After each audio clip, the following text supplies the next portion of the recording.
Hey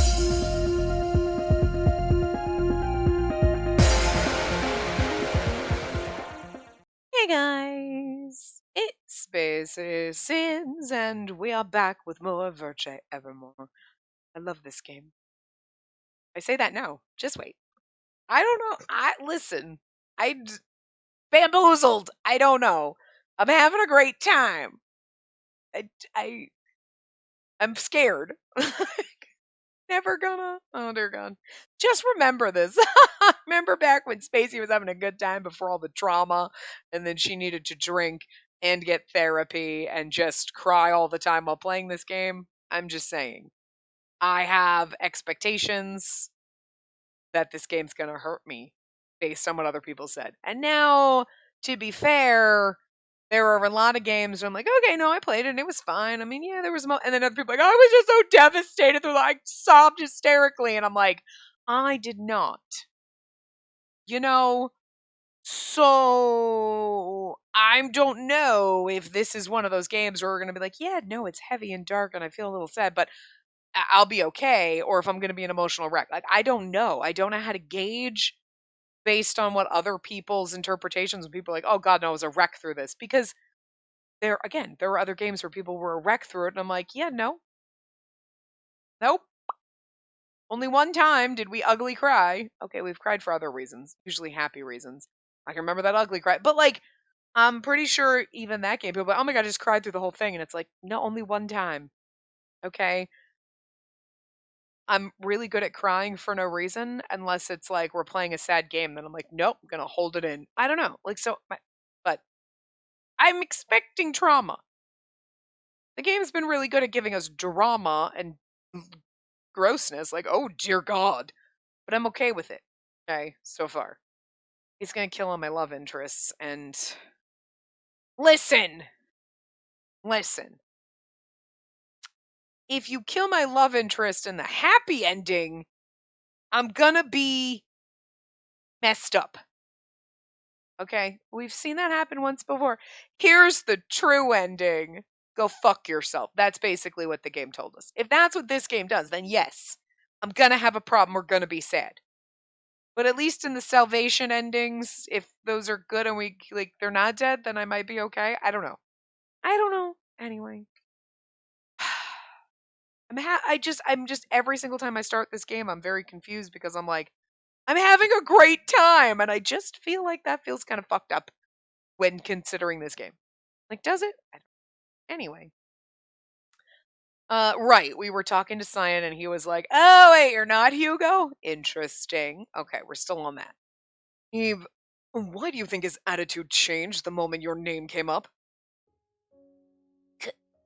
That you've obtained information through Karun's network to use against him? This is fucking paranoid. I'm not sure. I don't have anything to use against him. I'm honestly puzzled myself. But from the looks of things, I doubt Cyan would explain why. Are we whispering to ourselves he's right there? I am curious, but it's best we leave the topic alone so he doesn't change his mind again. What we need to focus on is the autopsy. As we whispered among ourselves. The room's not that big. My pay. I had so many books I wanted to buy this month, too. How many fucking books? Because I'm just going to throw it out there. You probably make a lot of money. Dawood managed to reduce his 40-year pay cut to 2 months and was now... Managed to reduce his 40-year pay cut to... Oh, okay. I was like, wait, what? Okay, he negotiated it down. That's what it meant. Okay. I don't know, my brain couldn't process that. And was now pouring more tea for us with tears in his eyes. I reached out to help him as I couldn't help but feel sorry about his situation. Although pay cut can mean like, you used to make, $100,000 and now you're making $6. I mean, we don't know what Cyan's version of a pay cut is. It could be you don't get paid. After seeing the tea distributed to everyone in the room, Cyan spoke in a tone far different from when we first walked in. I didn't intend on pestering you folks that much over the bodies. And that said, I'll answer that question of yours as a reward for having the guts to argue against me. Firstly, You wouldn't be here if it weren't for the idiotic, spineless royal guard. If only they hadn't been so careless. I would have already begun the autopsies long before I summoned you here. He was grumbling up a storm, and by the sound of things, I love the fact that he's just a pissy little bitch. I love him so much. Have I mentioned that? Did I? I don't know. Excuse me. Was the Royal Guard supposed to deliver the bodies here? Rather than the hospital, they should have been addressed to you, Cyan? Yeah, supposed to arrive last night. You said you weren't able to start on the autopsies. Coupled with the fact that you wanted to dig up the graves in Canan. It can't be. The bodies that were supposed to be delivered by the Royal Guard are missing. Yeah, and not a single one made it. Oh ho ho. That's interesting. Making matters worse that those idiots apparently treated the bodies so badly, there was nothing left for me to dissect. Wait a minute. Well, no, because this was not. I was just thinking, the scene we saw, what was it, the last part? The last time we saw Oreo, right, attacking the 20 Royal Guard, blah, blah, blah. Were they transporting the bodies at that, were those the bodies they were transporting? Because now my brain is like, wait. Like, they were bringing bodies. Okay, so we had the murder. The Royal Guard picked up the bodies and we're going to bring them to Scion. Then Rofis, Lucas, whatever, showed up. Those 20 guards that were killed, those were the guards bringing the bodies. Destroyed all the bodies so they couldn't be brought. And now the guards are actually dead too. But also those were, like, some of those might have been, like, the suicide ones. We know that Epicene kept some of them because the families identified them right then and there. So, hey, the other ones that weren't identified, we were gonna, like, let go. So, okay, now he's got nothing. That's why he was like, dig up those other bodies, because I got nothing now. All right. I'm not sure if I put those pieces together before when we were watching. Now all the names are mixed up in my. We're watching what's his face. Oreo, like, slice and dice the Royal Guards. Although I feel like they said it, so, like, I should have put those together, or I did and I forgot that I did. I don't remember. Anyway, my memory's great right now. Are we having a great time? Jesus. Anyway. I knew they were useless, but apparently they were more useless than I thought. Which is why you wanted us to go and dig up the graves to get more bodies, since those are the only ones left. I can see how it's impossible to ask the families for the bodies, because the Royal Guard lost the other. At this point, it's not even negotiable. So, is their blunder being covered up by another gag order? Precisely. As soon as the news reached us. Which means he won't be able to research anything apart from reliver technology. Ugh, poor baby's so bored. Everyone says I'm in the highest position of power in the country, but all I have are connections to the royal family that won't work when I need them to. And they only need to appear accommodating. So it would have been best if we had simply agreed to your work order without digging into what was really happening. Yeah, in the end, I had to explain everything to you anyway. I think he's like, why did you ask me fucking questions? If you would just shut up and done what I asked, we wouldn't have this problem. I love it. Even if we did dig up the graves, I'm sure it would have caused another commotion. And perhaps the royal family would have buried that news too. But, Cyan, the Royal Guard's not totally to blame this time around. Technically, the Royal Guard didn't lose the bodies. All that happened was they got squished into the rest of the meat pile by that Boreal guy. I'm really glad that we have Dahoud here, and I'm really glad that we could give him this voice, because it makes everything so much funnier that he says. You're like, this is so fucked up. He's like, but there's something about the way I'm reading it in this voice is just funny in a very inappropriate way. Everyone's dismay turned to astonishment Why is his name only being mentioned now? Not like it would have changed anything. Mathis pressed for an answer, so Cyan began to speak in more detail about what happened last night.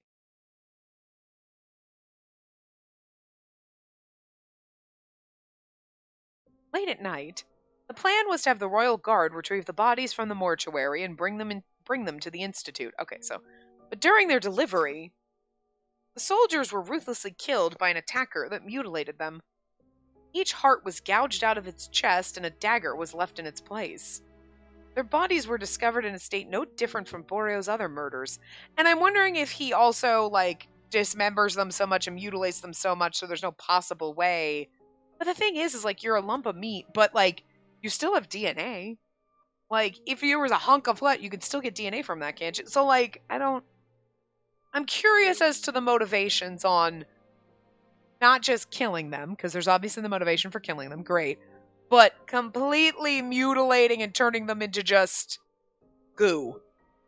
Why are we going that far? Are we just really angry, or is there actual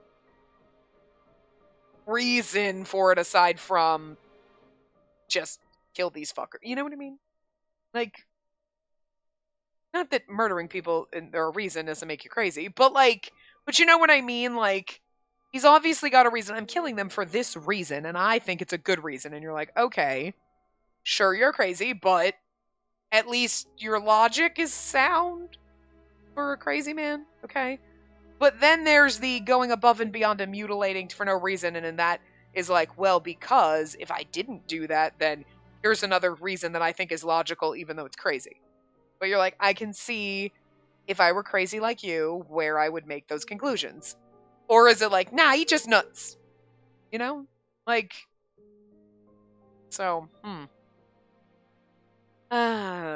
for the bodies to be delivered, they were all cut up by Boreo into unidentifiable lumps. Well, I guess that does make it difficult. It's not okay, it's not well, for science purposes, they're useless, but you still have DNA, you'd be like, I don't know whose lump this is, but we could probably figure it out. But anyway. Except for the missing hearts, all organs, limbs, and faces were mutilated. The scene was so sickening that the person who first happened upon the scene went mad and was taken to the hospital. Yeah, I mean, the more they bring up that, it's yeah, no, it's disturbing. Don't get me wrong, the game's disturbing. But I can handle disturbing, you know? Which was why Cyan was trying to find a way to recover the other mutilated bodies that were buried by Dr. Capucine. If any of the victims registered backups, determining their identities will be possible in time. I can analyze their bodies and match the samples to the DNA we have stored on file. Okay, so it's not mutilating the bodies doesn't prevent them from coming back. It's just one of those, if they brought your body and they'd be like, oh, that's you. Okay, cool. But if you're mutilated and they're like, let's see, whose hunk of flesh is this? Okay, we gotta go. You gotta take more time to figure out who it was. The guy that brought his girlfriend in that we saw. He brings it in and is like, hey, this is Susan Jones. And whatever. And they're like, oh, okay. Boop, boop, boop, boop. And then they can check her DNA. Okay, cool. Yep, it's her. And then they bring her back in. Great. You know what I mean? But when it's a lump, you're like, here's this arm. You're like, whose fucking arm is this? Who knows? You gotta spend time cataloging, going through, figuring out what bits and pieces belong. And okay, and then getting into body piles, I guess. Okay, these two arms belong to Susan, and these two are Bob's. And then, okay, Susan had a backup. Okay, cool. And then it's just, it takes longer to possibly bring them back. So that could be the purpose of the mutilation.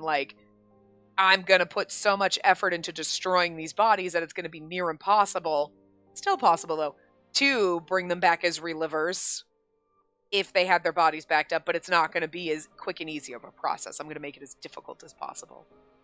I can't make it impossible without literally burning the bodies. You could light them on fire, probably. You probably should have thought of that, but, that is oh, a bunch of people burned to death. Okay, that's not quite as, it's still traumatic, don't get me wrong. If you were to read that, you're like, oh, but this, the mutilation and the slits and dice and whatever's oh, that's even more horrible. You know what I mean? And I think you want the shock effect. you know? Like, there's someone coming to get you if you're a reliver, you know? Anyway. Okay, I can match the blood and samples, okay. But they won't be reviving as relivers. Wait, okay. Huh? According to the Reliver Pledge, one's body must be identified as dead upon arrival. Okay, well, here you go. Here's the loophole. In addition, all bodies must be discarded at the Institute before a clone's permitted to be deployed. If we're delivered a mass of mangled flesh and blood, the blood of the living may very well be mixed in among them. It's horrible. Okay, that explains why. Okay. That explains it. If I stab you, they can bring you and you're like, okay, okay, great, bring her back. If you're like, here's an arm or there's some blood, like, you don't know. I could have chopped my arm off. My arm could have gotten chopped off. I'm out there missing an arm somewhere. And just because they have an arm doesn't mean that I'm dead. You can't prove that. And if the bodies are so mangled, I mean, I feel like it would take a long time to reconstruct, but you could probably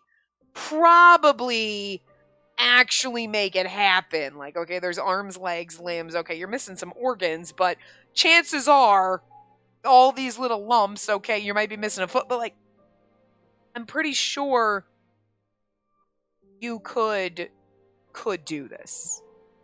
But I'm guessing it's one of those not worth the time, effort, and investment to do that. So this is the game's way of being like, let's just say you can't. So, okay. All right. Like, in reality, you probably could. You know what I mean? But, like, this place is not that big. Where you're like, hey, we have an arm that belongs to Susan. Does anybody know Susan? Is she around? Like, no, we haven't seen Susan in, like, 6 months. Susan's probably fucking dead. I think it's safe to bring her back. But then they could get sued, I guess. Okay, all right, fine. So, we'll just go with what the game's telling us. Even if these people have backups, they're so mutilated and hunked in pieces that there's no way that they could safely, within their own rules, bring people back because they've got a protocol, and that would be going against the protocol. Okay, fine. Okay, fine. That explains why we're mutilating these people. Because it was like, why are you killing relivers? They're just going to come back. Ah, not if you do this, they can't. Makes sense. In a sick, fucked up way. But you know what I mean? I see the logic. Anyway.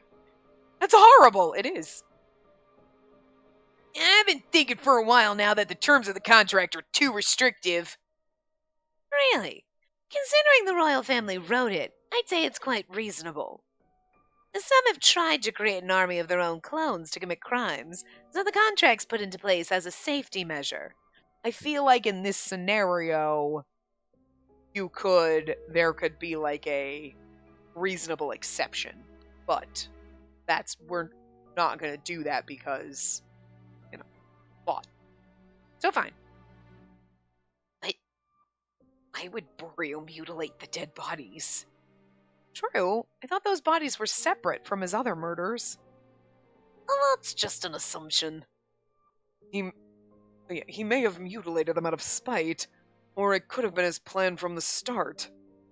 I guess we've got more to look into now. Are you able to examine the bodies of the soldiers? If it's something simple like verifying how they were killed, then yes. But for the record, the soldiers in that unit didn't have any backups, so reviving them would have been impossible in any case. Ryan said so in a tone that seemed to imply that he wouldn't have revived them anyway. Sorry. Like, they didn't have backups, but if they did, I wouldn't do it, because fuck them, they're useless. Why would I bother? Listen. This is why he's a god. Because he's like, I know that you had a contract, but 1, you ain't coming back to see. No one's gonna know. 2, I decide who lives and dies here. You suck. You're worthless. Not bothering. That's fucking hilarious. Oh, it's so wrong, but I love it. I can send you my findings later. So, are you interested in entering into an official contract with me now? Are you sure? You're doing this behind the Royal Guard's back. And those of you here are leagues ahead of the Royal Guard in usefulness. That's why I reached out to Karun in the first place. I'll put together the specifics of our deal by tonight. As Adolphe and Cyan worked out the details, Eve was smiling happily for some reason. It feels like things are moving more quickly now that he explained what was happening. I'm honestly relieved. If we keep at it like earlier, we probably wouldn't have reached any sort of conclusion. Ah, I see. I don't know all the details, but I'm glad your name is Eve. The more I think about it, the less sense it makes. This is getting interesting. But weren't you scared of him, Eve? Not really scared, but I was nervous. Still, I respect what he's done for everyone, so I'm glad things are starting to move. Let me just say, this time was an exception. He spoke up when he heard the three of us talking to each other. Moving forward, I won't give your company any special treatment, so don't get your hopes up. Understood. If that's the case, I'm looking forward to getting to know you. Please contact me if you need any help apart from this issue. Eve gave Cyan a friendly smile.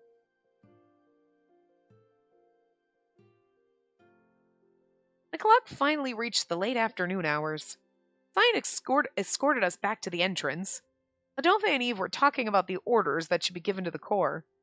Mathis was asking Dahut different questions with particular interest in the floating screens, which was why they're all talking and I'm left with the pretty bitch. You know what? I'm not complaining. I'm excited for this.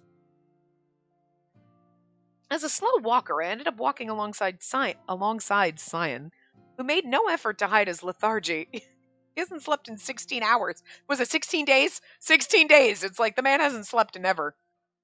This is so awkward. What should I do? Maybe I should start a conversation with him. It's so funny because he's walking us out. He could have had Dahu do it. Like, just go take them out. I don't want to deal with it. Or maybe I should apologize for being rude earlier.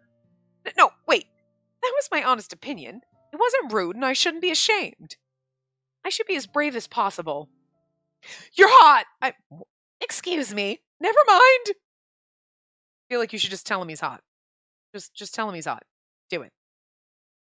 I wondered why he was staring at me like that. It was strange, considering he didn't show much interest in me earlier. Oh, maybe he wants me to relay another message to Mother. Death Girl, let me ask you something. My volume just cranked. Holy shit. I was wrong. Cyan looked at me as if observing my reaction. Then, you've seen many lives come to an end with your own two eyes. Why did you preach to me about life? Well, I understood his question, but I couldn't come up with an answer. Probably because I didn't have any right to talk about the sanctity of life. The reason I instinctively reacted to what he said back then was maybe it's because I'm tired. Every time I've brought someone misfortune as death, I spent far longer blaming myself and suffering through the guilt. I could have visited their graves or searched for their family to apologize. I could have done many things to show my repentance, but I never have. Which was why maybe I'm just tired of repeating that cycle of regret every time someone dies because of me. I suppose you could say it's just to soothe my own ego. I see. I can tell you look a lot better now than when I first saw you. Huh? I have no intention of understanding your viewpoint on regret, but I can at least say your existence is more meaningful than that of some ghost without any productive value. Thank you very much? Thank you. It's like, thank you very much, or thanks?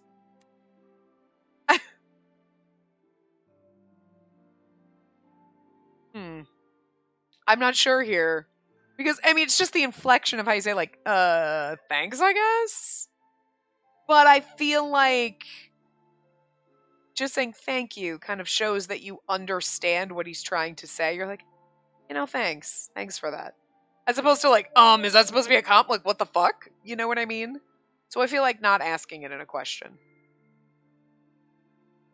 Oh, nope, we ask it as a question. Okay. Thank you very much. There was no sympathy or admiration in his matter-of-fact voice, yet meaningful. He looked at me objectively and saw a change in me compared to before. For some reason, that brought me joy. In the end, we were able to gain new information and a very powerful supporter. I wasn't sure if the results were substantial, but at the very least, we were moving ahead. Daoud led us to the gate and smiled brightly. Yeah, I'm so glad things turned out well. I asked Cyan briefly about how the negotiations with all you went, and I'm surprised you weren't overly in awe or hateful of him. You might be the first of your kind to step foot in here. I simply conducted business and negotiated fair and square. You were still acting high and mighty. Sure, he's called a savior and the father of reliver technology, but... Give me my daddy. What? Never mind. Someone's car alarm is going off, and that's annoying. He's really not a person to act like a big shot. After all... Okay, well... The relivers Cyan creates have a critical fault. I assume you folks know what I'm talking about, right? Why? I don't know who's saying that, because it was a question mark. Daoud looked toward the source of confused shouting. Why? Why are you saying that you want to break up with me? Right outside the gate was a man in tears, clinging desperately to a woman. Isn't that the woman that we brought back earlier? There's a critical fault. They're emotionless robots? I sure am glad everything went well. Now we can live together again just like before. Yes, I suppose so. I recalled seeing them before. You and me, we were so in love just a few days ago. You're such a nuisance. Let me go. The woman used her marked arm to pry the man's hand away. She was looking at him in a way that made it hard to believe they were ever lovers. I remember that we were in love, but right now I feel no sense of love towards you whatsoever. That's exactly what it is. You might have all your memories, but you have no emotions. You chose to be the grantor of the pledge knowing this could happen, right? But... I'm sorry, but I found someone new. Someone I'm going to marry. I hope you can find your own happiness. It shouldn't be hard, since if you become a reliver like me, you'll forget whatever emotions you felt toward me. But... The woman walked away as the man fell to his knees. Well, that bodes well for our game. So, like, we're gonna fall in love and then our boyfriend is either gonna die or become a reliver and then not love me. I'd rather they die. Let's be real, okay? Like, I'll be sad living without you. It's gonna suck, but that's better than you moving on. What the fuck? That's not allowed in the man harem. You can fool around with the other boys in the man harem. You can do whatever you want, but you do not get to not love me anymore. That's not how it works here. Alright? I make the rules. In this world, in my man harem world, I am the god here. Cyan, you better not fuck up my boyfriends. What the shit? We're gonna have to. I'm gonna throw hands. Like, Jesus. See? Now tilted his head adorably. It's not a flaw. It's by design. Interesting. Oh my god, is that going to be the part that we have to go through in your route to, like, show you that emotions are good? Because he's very not emotional. Well, okay. Dramatic emotional, sure, but not like, you know. Each clone's created outside the rules of biology, retaining a person's memories and personality from before their death. It's outrageous to assume that relivers have the same composition as normal humans. That's right. Music is intense. While the technology behind it's revolutionary, it's not without its faults. For example, apart from money, there's a high price to pay for a different form. That was exactly what Lucas was going to say during class back then. This was the other price to pay. I thought when he said a price to pay for a different form meant, like, if you don't want to be in your bot, like, okay, that's not what he meant. All right, I took that in the actual literal sense, so.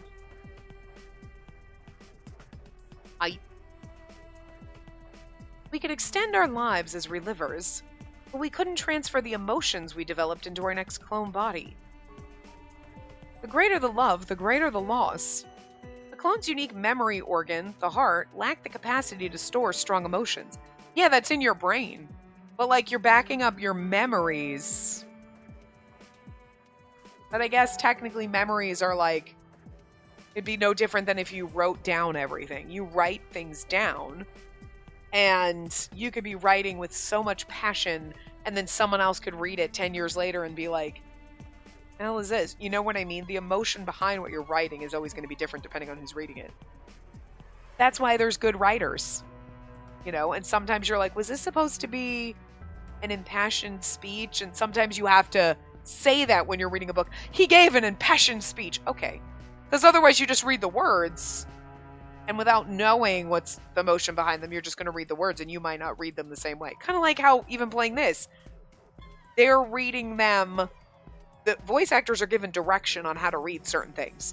I might not read it with the same inflections, the same emotion that they do, because I'm in a different headspace as I'm playing the game, thinking that, like, okay, this is what I think the character's feeling. I don't know what they're actually feeling because I wasn't given that direction. You know what I mean? So, like, sometimes you can tell, sometimes you can't. So, like, your memories are just facts. You know what I mean? It's like a written record, but in your brain. Like, so your emotions are totally different. But it's interesting that you can't... You'd think Cyan would have figured out after the last 60 fucking years how to do that. You know what I mean? Or he just doesn't care to. Anyway. Because your emotions aren't in your physical heart. You know what I mean? They were only etched in as a record, but no longer accompanied by the emotion itself. Anger, sorrow, resentment, envy, joy. Of the many different emotions that was considered impossible to transfer to the next body was love. Love. Humans could escape from the curse of death by choosing to become relivers in exchange for love. That's gonna make this game. That's where it's gonna get me and be like, this is what's devastating. We're in chapter 5 already. Okay, I just like whipping through this. So I'm assuming, because I was kind of looking back and I'm like, I know in the guide, Act 3. Okay, so you have to play all the spare endings before you can get the salvation endings. They become accessible after completing Act 3. But to get Act 3, you have to complete all the despair endings for Mathis, Lucas, Cyan, and Eve. But it sounds like Act 1 must be the common route, I guess. Act 2, because it says Eve's route in Act 2 will remain locked. So I'm assuming Act 2 is when you get to the character. Okay?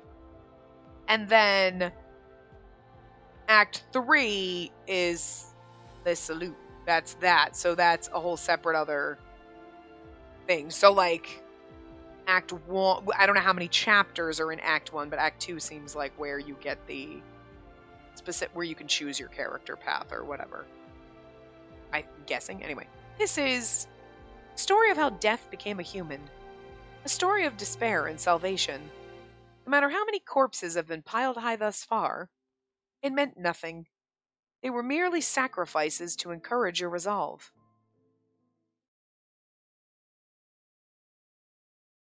Night fell quickly after our encounter with Cyan, the founder of Reliver technology. Reliver 3. Clones are able to retain a certain amount of emotions in their hearts, which act as a memory bank, but stronger emotions cause a memory overload. So instead of retaining such emotions, they simply retain a record of their experiences instead. It is currently impossible to transfer the emotion of love into a reliver. It's common knowledge that most emotions matured in life will be lost.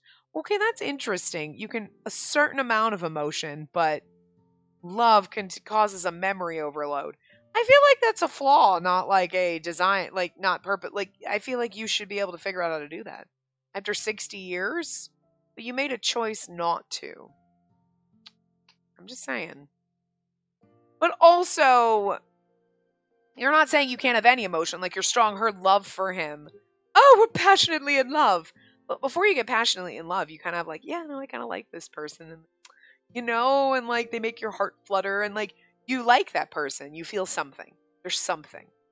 And then it becomes that love, that intense love, right? So even if you become a reliver, yeah, you might be like, yeah, I used to be mad at that person. I don't quite remember why, but I guess that's good. You should be like, yeah, I was in love with this person. And you would think that, like, most chances you're gonna, I have to get to know this person again and bring back those feelings. I guess to be fair, it's almost like waking up with amnesia. You're like, I don't know who you are, but everyone's telling me you're my husband. Okay. I guess we gotta just figure that out. You know what I mean? But in this sense, you wake up and you're like, I know I was in love with this person. That's a fact. And you might still be like, I mean, this person's cool. Am I in love with them though? No, because that's gone. But like, you could probably get it back. But I guess that's going to be part of the trauma of the game because somebody's going to become a reliver and forget that they love me. And that's where I'm going to cry. Not because they died. That'll be sad. But I'll be like, it's okay. They come back. It's fine. I can convince myself when they're like, yeah, no, not into you anymore. No, it is not. That's going to kill me. I don't like that.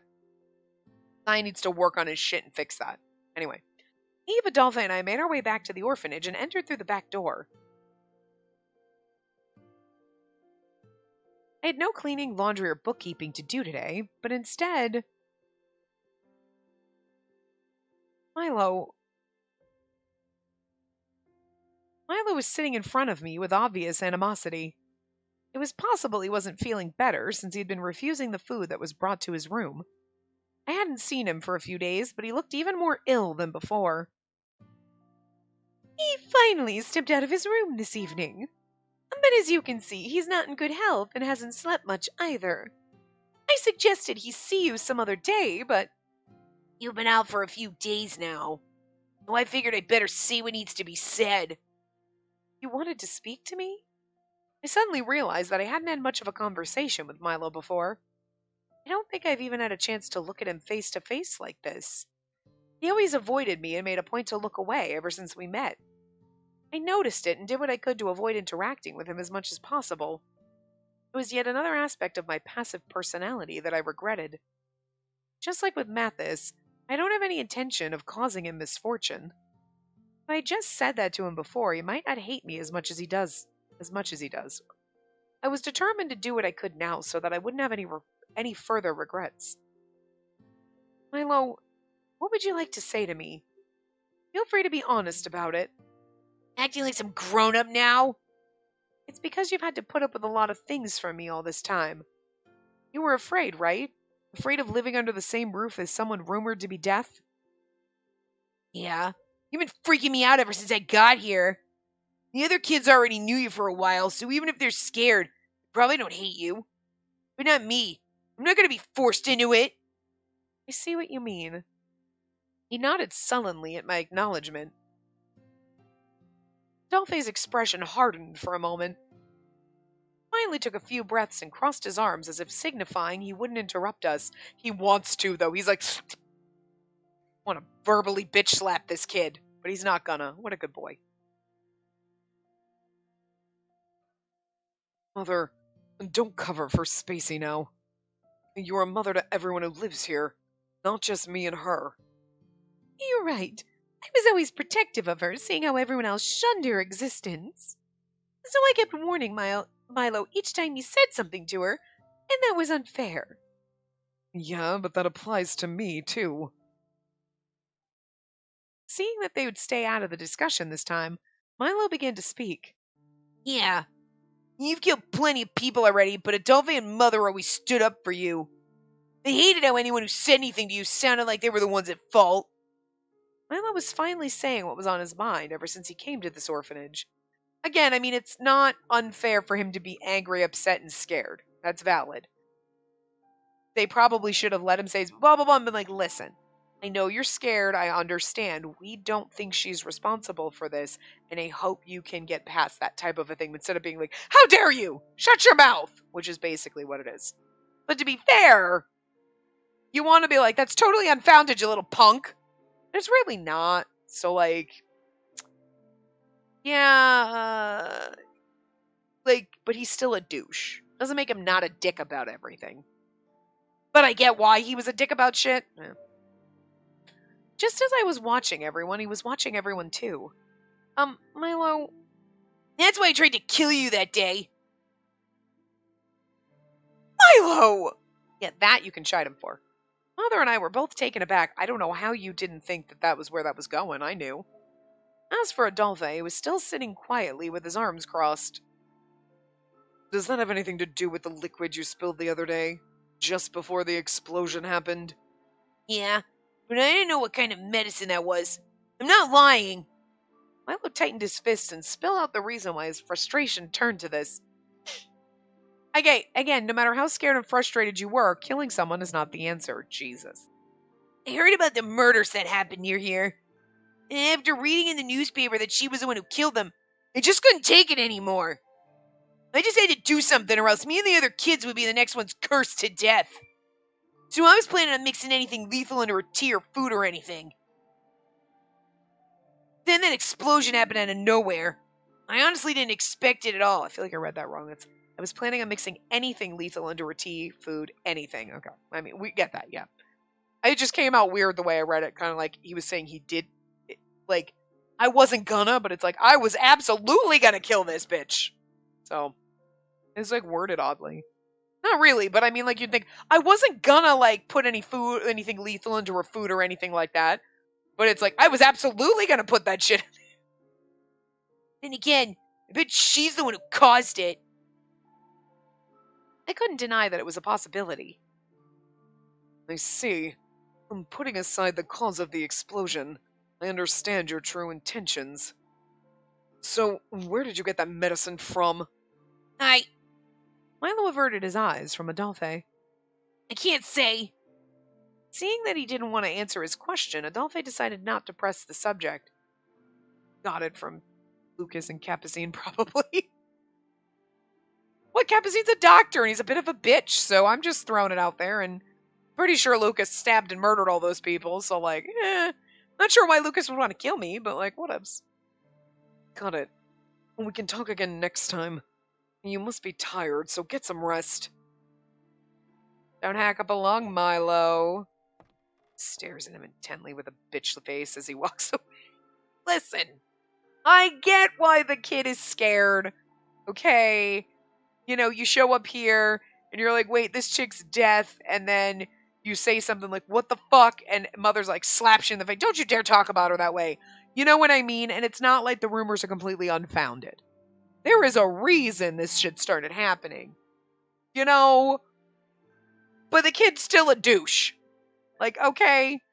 And like, I don't like kids. So if you're going to give me a kid that's a dick, even if they got a reason for it, I'm still like, I mean, I understand your reason, but I still don't like you. So, I don't like this kid.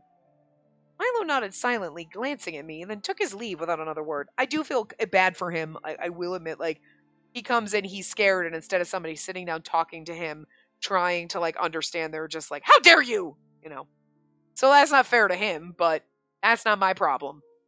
That's on Mom over here, okay? That's on Salome and Adolphe. They were, you know, you're the ones that's supposed to be like that. I'm over here just, like, hiding in a corner trying not to kill anyone, okay? He's not gonna listen to me, you know? All I could do was watch him leave the room. Should I apologize for worrying him? It was easier said than done. Even if I apologized, then what? How was I supposed to react if he didn't accept my apology? Also, even if you apologize, he could be like, that's not going to do anything because you're around me and I'm still going to die. It's not going to change his thoughts. If I couldn't work that out, any apology I'd give to Milo would be meaningless. What he wanted wasn't an apology from me. Wasn't an apology from me, I mumbled that, but a change to the situation. And I can't change being death. As far as I know yet. Even though we did open up somewhat, we didn't learn where he got that medicine from. Maybe he got it from someone at the hospital. Perhaps. He's not crafty enough to steal without anyone finding out. What can I do to relieve Milo of his anxiety? Would moving out of here and living somewhere else... As I began to say it, I stopped. That idea wouldn't solve the source of the problem. I guess moving out of here wouldn't make sense, since I just make someone else go through what Milo is going through. You've really changed, haven't you? Eve's got a house.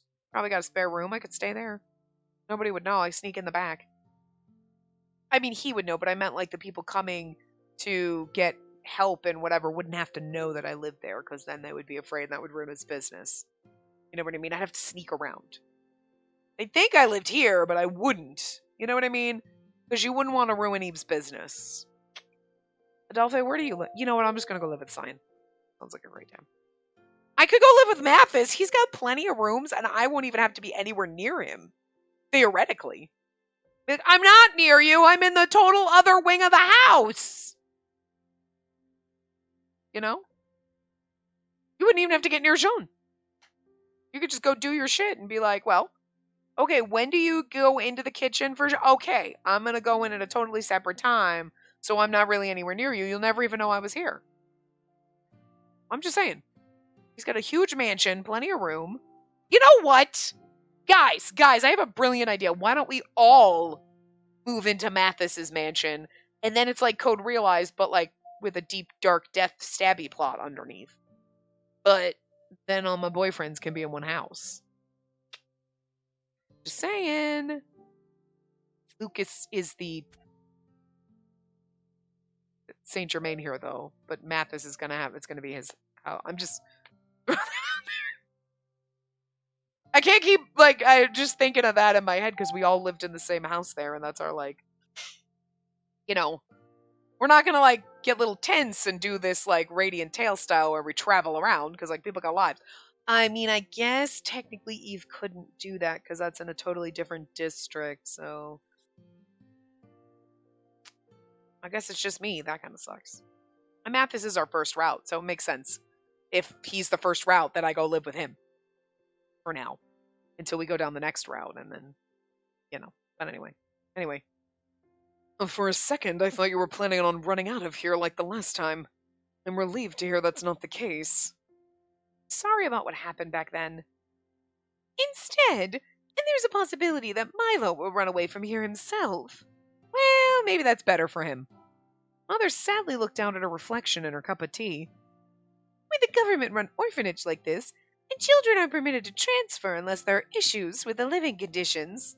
That's unfortunate. I was like, can't you just give him someplace else? But if he keeps building up this frustration and it one day explodes, he may run away in the middle of the night. And that may put him in danger with Boreo still at large. I don't think Boreo's killing the people who aren't relivers. Well, we don't know. Because we don't know if they were able to be relivers because you can't figure out who was who. So,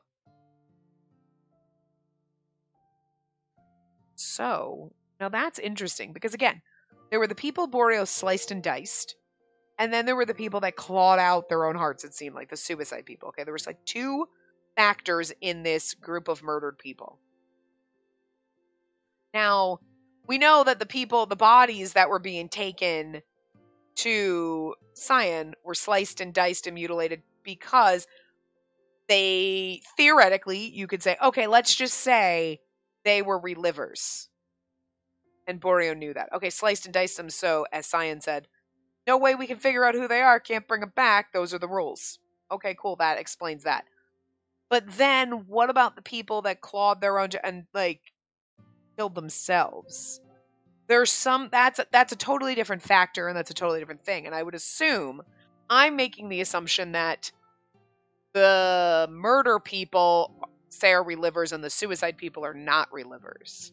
And we're just casualties, accidents or something. But why?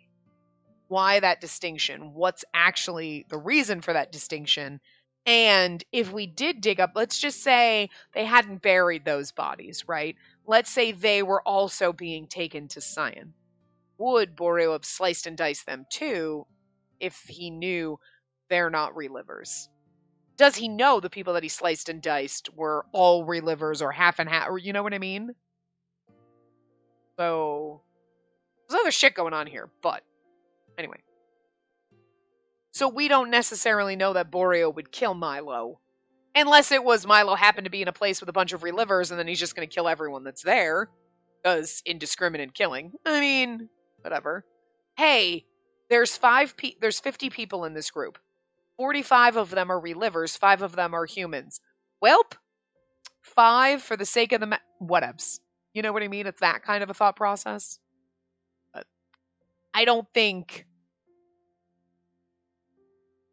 that and like when he attacked, it looked like he was going after Hugo, right? Hugo's a reliver. So it makes sense you're gonna slice dice, but Mathis happened to be there, would have probably killed Mathis too, because hey, you're here, whatevs. You know what I mean? Because Mathis's brother didn't have a backup. Actually, Mathis's brother could very well have had a backup and could have been told your brother didn't have a backup. Because no, we can't. Because think about that.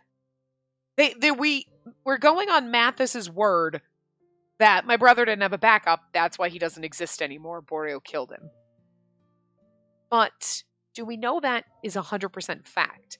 That's fact in Mathis's mind, but that might not be actual world fact. Because Cyan basically just said, yeah, no, not bringing anybody back unless we can identify the body, do all this, there's protocols to follow. Borio sliced and diced up, turned into just a hunk of DNA, Mathis's brother. That would fall outside the protocol of being able to bring him back. So Cyan would have been like, nope. So it's easier to be like, yeah, your brother didn't have a backup. Yeah, your brother didn't have a backup. As opposed to, oh, yeah, no, your brother had a backup, but it's against protocols where family who donates a lot of money is like, I don't care about the protocols. You'll do what I say. Because rich people are assholes, right? Mathis wouldn't be douchey like that, but he would still probably have fucking insisted. And do you not think he would have been like, hey, my family donates a lot of money to this, and we keep doing that, you're going to bring my brother back because I know he had a fucking backup. I'm pretty sure Mathis, still, because of his brother, would have forced around those protocols. For a different reason than being a douche, but it was easier to be like, nope, he doesn't have a backup. Gosh, that sucks for you. When he really did. You know what I mean?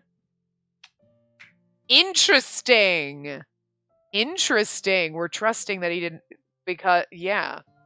So now we know it's a possibility. Now, maybe he really didn't have a backup, but I'm just going to throw it out there. Your family has a lot of money, whatever. You don't think your parents would have had backups, or your brother might not have gotten around to it yet when he was murdered.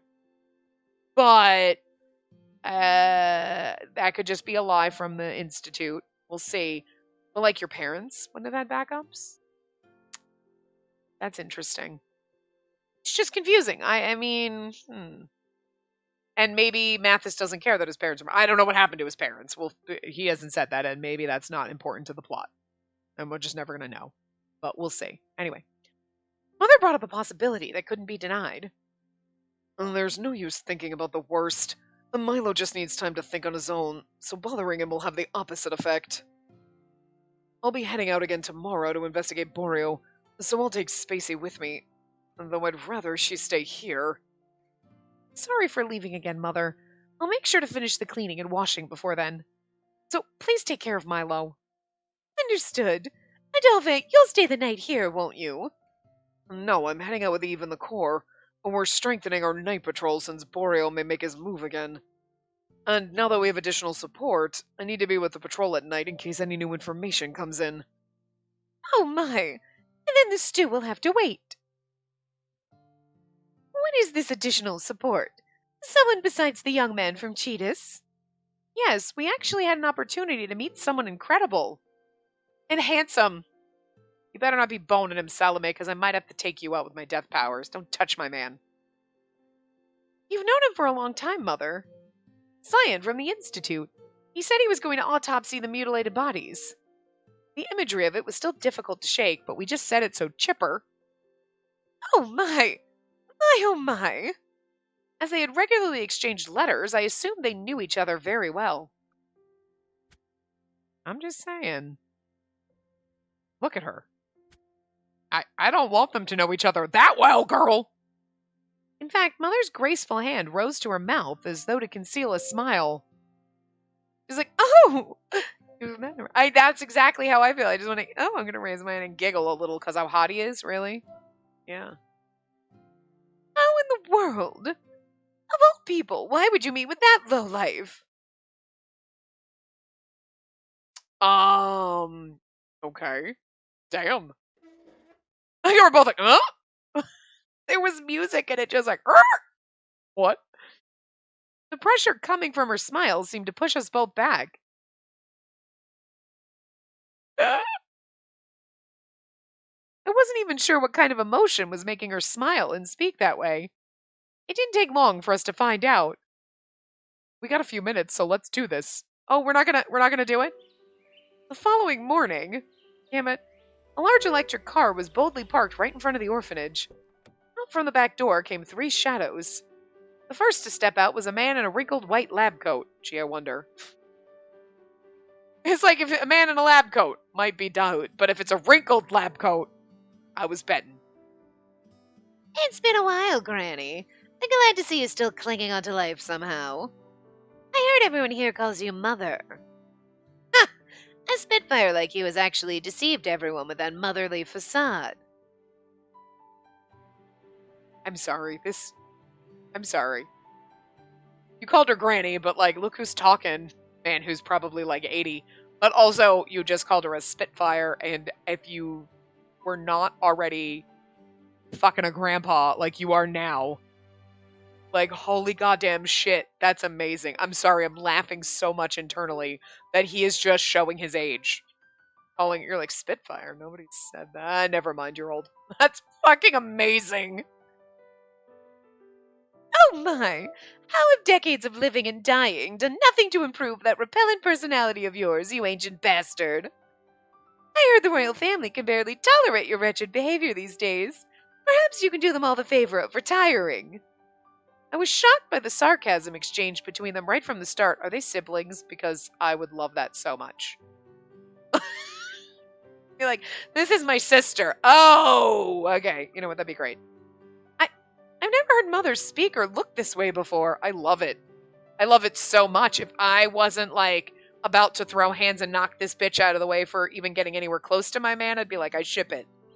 Be like, I love this. Yes. This is how I want to talk to him myself.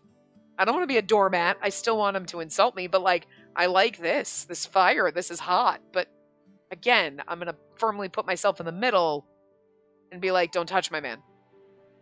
Also, listen, if I was into women, I'd be boning this nun right now, okay? So, like, you two need to hands off each other. I'd mistaken them for friends when it seemed to be more complicated than that. This is intense and I love it. Maybe Mother wasn't exchanging letters with Cyan because they wanted to be in contact with one another, but maybe they communicated by letter to avoid having to meet face to face. But also, why? Mother's stern expression towards Cyan made me believe my assumption was correct. I found myself unable to intervene, but three figures stepped in to interrupt their friendly repartee. Friendly, air quotes. Excuse me, my name is Lucas. I'm a traveling teacher that visits the orphanage. If you don't mind, may I say a word? Go ahead. See, his pupils are like glowing green. Everybody else has black pupils, except for Dahoud. And now I need to see Hugo up close. In that case, forgive me. Seeing as you are a gentleman, you must know that a lady's age can be a delicate subject for some. And to insult one of God's long-living creatures is an affront to the gift of old age. I'd encourage you to apologize to Sister Salome. He'd arrived earlier to check on us and see how the investigation was progressing. I like how Lucas is like, you're a gentleman, so I would, oh my god, Lucas, he's about to bitch slap you down. I don't think Cyan's gonna take that abuse. Look, they're in their core uniforms! How adorable! I love it. We haven't seen them in these before. They kept talking about their normal clothes or whatever, but I was like, yeah, are they ever gonna change? And now here they are. He's right. Oh, that's Eve. He's right, Cyan. Even close friends need to be courteous toward one another. You should speak to her with love and say something like, time itself is weakened in the face of your everlasting beauty. Whoa, whoa, whoa, whoa, whoa, listen. Salome's hot, okay, I get it. But I'm gonna need my boyfriends to step the fuck back. Stop hitting on my nun lady. Stop hitting on my mom like this. It's fucking weird. I agree. And don't take what he says seriously, Mother. As long as you're a reliver, you'll always be 21, no matter how old you really are. you were making things worse. Yeah, you're making things worse. Stop telling us she's hot. I get it. I mean, the second she showed up on the screen, I was like, I'm a little confused right now. For some reason, the two members had been accompanying Cyan and stepped out of the car after him. These three were usually very reliable, but on this particular occasion, their concern missed the mark in an unfortunate way. I needed to change the subject before things got out of hand. Lucas actually just got here himself, but why are you two with Cyan? I thought you were patrolling last night. We went back to base after finishing our rounds when he showed up in this car. He pretty much abducted the both of us. But we were planning on coming here anyway, so we did save us some trouble. Sorry for surprising you like this. If only we had some time to change our clothes. No, I'm glad you didn't. I love it. Look at your little uniforms. You're so adorable. Not to worry. Thank you for working so hard last night to keep the area safe. I felt better seeing them here, but Mother's expression hadn't changed at all. I can't wait to see Cyan in anything but this, although I like him in this. I'd like to see him in nothing, by the way. I don't think the game's gonna go that hard, but... So, may I ask why someone as busy as you has come here? I heard last night that you're providing support to Adolphe and the others, but... that doesn't mean you need to come all the way out here, do you? If you want to talk, go somewhere else. The girl works here, doesn't she? I assumed I needed her guardian's permission to employ her, even if temporarily. Employ? And the results of the autopsy confirmed that Borio was responsible for the Royal Guard's deaths on the night of the delivery.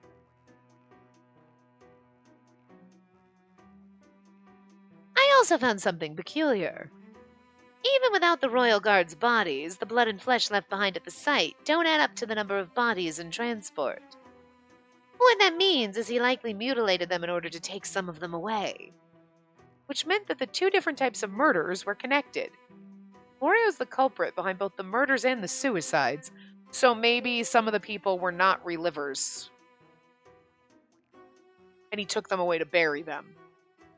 Because, like, fuck relivers, they're heathens.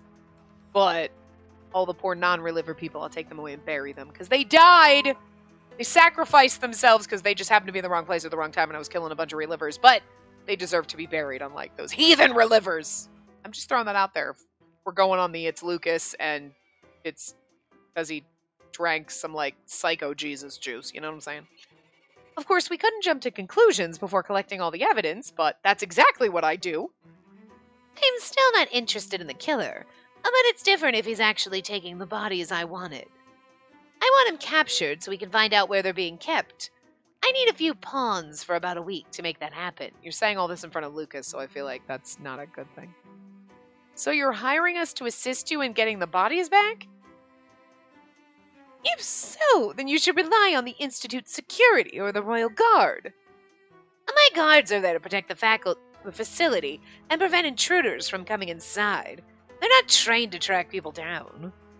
As for the Royal Guard, they're completely useless without the royal family's help, and the Corps and Karun are far more competent. And we haven't agreed to anything yet. Oh, I can't say I disagree, though. It's not like we have any leads on Borio. I don't have a say in what Adolphe or Eve decide, but you're different, Spacey. I don't mind your helping them out unless it involves you getting into harm's way. Why do you need her in the first place if she can't defend herself? Cyan probably expected her to say that as he quickly walked over to where I was standing next to Mother.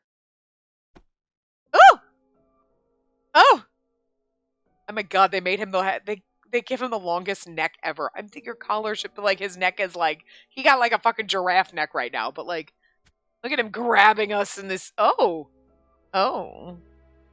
I mean, the neck is a little distracting. It's a little too long, to be fair. But it's still a pretty CG. And I don't mind him grabbing me at all. Keep it up. I felt him firmly grab my arm. We can see it. Before I knew what was happening, he pulled me toward him. What? Cyan? I'm in need of a maid. Seeing as how you work here, I take it you can handle basic chores. I have no preferences regarding my quality of life apart from being able to eat and sleep, but my subordinate... So this is where I get to go move and live. Zion, you made a mess of this room despite living alone. And now you're off to stay at someone else's place for a few days. I could just see you causing trouble to those other guys with this slovenly lifestyle. If you insist on going, please hire a maid. I'm going to be busier than usual because you're not going to be here, Zion. And I won't have any time to take care of you, period. Where he's going to live with other people. Wait, where is he going? Is he coming here? He's gonna... He's been hounding me, which is why I want to bring her on board.